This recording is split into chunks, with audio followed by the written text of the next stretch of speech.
Every week naglo-laundry tayo. 75 pesos isang load dito sa amin. Dalawa kasi wala yung decolor sa depote. Yung dryer lahatan na, kasya naman sa isang malaki. Halos 1K din sa isang buwan. Damit lang yun, iba pa kung may beddings tsaka tuwalya. Plus 1 load din yun. Kaya tara, try natin magtingin ng washing machine. Balita ako, meron daw sale dito ngayon.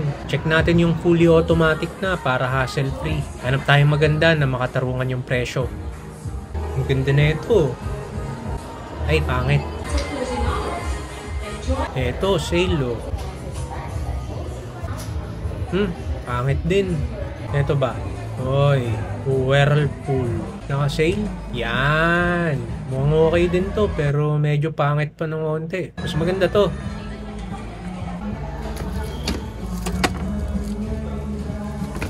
Yan na. Nilinis ng tub niya. Dito kayo lagi pupunta ma'am sa heavy duty. Heavy duty, tub clean po yun. Pag tub clean po yan.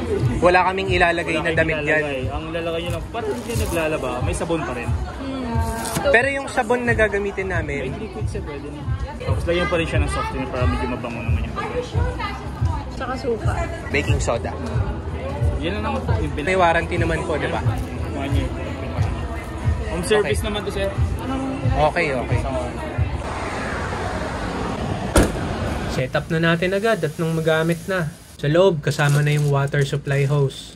Tsaka tong drain hose. Ganyan itsura ng tub. Tapos andito yung filter. Dito maipon yung mga himulmol. Bawat gamit, hugasan daw lagi ito. May kasama ding rat guard para hindi pasukin ng mga mababait dito sa ilalim. Baliktad yung labasan ng drain hose. Andito siya sa side na to, dito yung CR. Check natin paano ilipat sa kabilang side. Ayan pala etong hose lang na to yung ililipat. Tanggalin lang natin tong takip ng isa. Tapos hugutin natin to, tsaka natin ilipat ng side.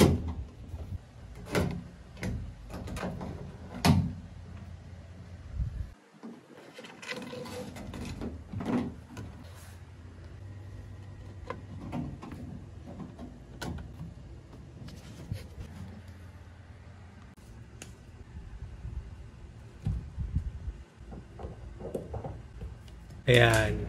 Next, kabit natin tong joint sa gripo. Lugan lang natin tong mga tornilyo. Tapos, kabit screw lang to. Ayan. Siguraduhin lang mahigpit mabuti para walang tagas.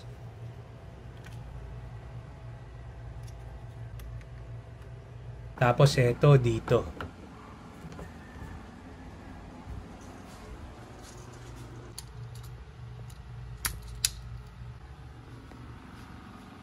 Game. Lagay na natin yung mga maruraming damit. Tapos sabon. Dilute muna natin para hindi masyado matapang. 2 tagay. Tapos chaser tubig. Wala kasi itong dispenser ng detergent. Rekta na daw nilalagay yung sabon sa tub. Kaya para at least madali ikalat yung buhos. Tapos Fabcon. Ito may lagayan dito. I-release nyo mamaya yan pag nasa banlaw na part na. Sara lang tong lid. Tapos fire na.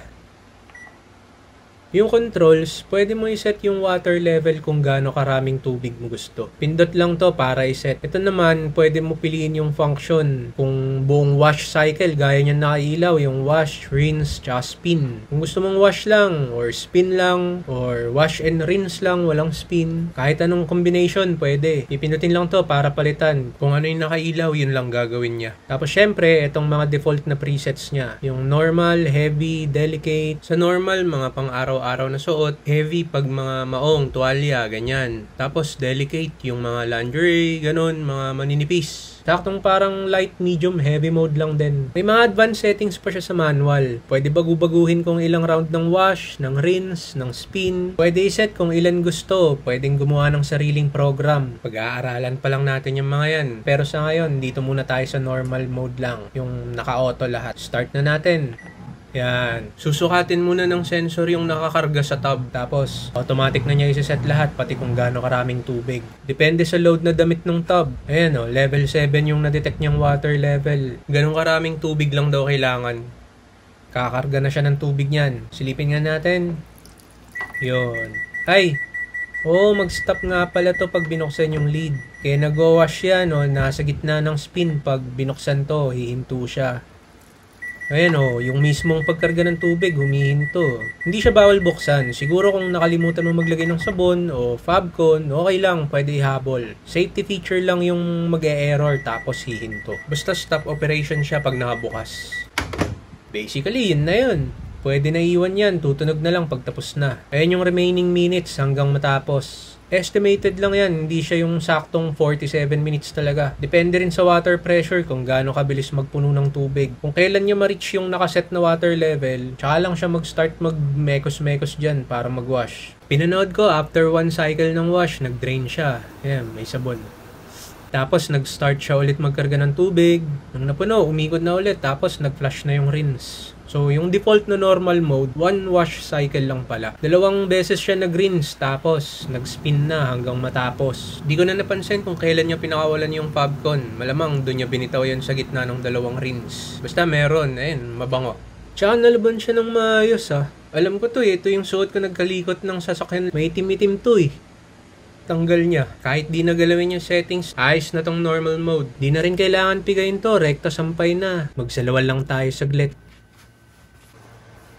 Yun, ayos tong washing machine na to. Easy na lang maglaba sa bahay. Masakit lang, syempre, at napagastos. Pero sa bawat pa-laundry, walang 1 taon, ROI na tayo sa pinambili natin. 1 aray ngayon, pero onwards, malaking tipid na. At least, bawas na ng gagawin sa weekend para sadyain bitbitin sa laundry maglaba. Salang anytime na sa bahay, sabay na sa ibang ginagawa. Mismong habang luto kain, pagkatapos, sakto yan, sampay na rin. Mas hawak na yung oras, tsaka mas praktikal. Basta bago magsampay, huwag kalimutan magsalawal.